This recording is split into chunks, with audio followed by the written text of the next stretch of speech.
10-এর বাংলার বহুরূপী গল্প থেকে প্রশ্ন উত্তর। বহুরূপী গল্পটির লেখককে সুবোধ ঘোষ।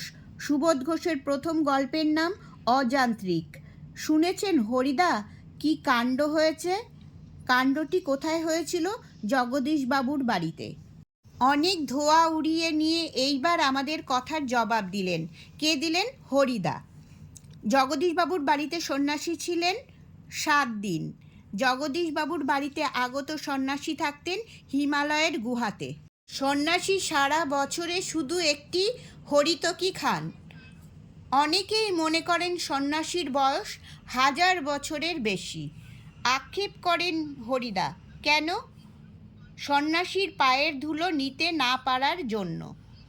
গল্পে সে ভয়ানক দুর্লভ জিনিস বলতে কি বোঝানো হয়েছে? সন্ন্যাসীর পায়ের ধুলো পাওয়া। একা জগদীশবাবু ছাড়া আর কাউকে পায়ের ধুলো নিতে দেননি। কে? সন্ন্যাসী। কে সন্ন্যাসীকে নতুন খড়ম দিয়েছিলেন? জগদীশবাবু। জগদীশবাবু সন্ন্যাসীর ঝোলায় কত টাকা ফেলে দিলেন? 100 টাকা। গল্প শুনে খুব গম্ভীর হয়ে গেলেন। কে? হরিদা। 1 হাঁড়ি ফুটন্ত জল নামিয়ে দিয়েই হরিদা তার ভাতের হাঁড়িটাকে উনুনে চড়ালেন। হরিদার ঘর কথকদের 4 জনের সকাল সন্ধ্যার আড্ডার ঘর। হরিদা কোন শ্রেণীর মানুষ? নিম্নবিত্ত। হরিদার ভয়ানক আপত্তি ছিল একঘেয়ে কাজ করতে। হরিদা পেশায় ছিলেন বহুরূপী। হরিদা মাঝে মাঝে যেটুকু রোজগার করেন তা বহুরূপী সেজে। যারা বহুরূপী বেশি হরিদাকে চিনতে পারে না তারা হয় কিছুই দেয় না কিংবা দুটো একটি পয়সা দিয়ে দেয় বিরক্ত হয়ে। পাগল বেশি হরিদার মুখ থেকে লালা ঝরে পড়ছে, চোখ দুটো কটকটে লাল।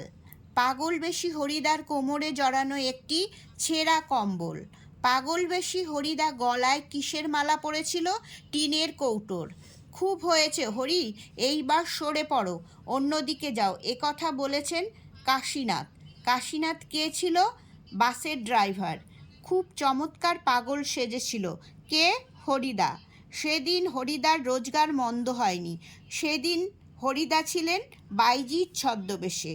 বাইজি সেজে হরিদার রোজগার হয়েছিল 8 টাকা 10 আনা।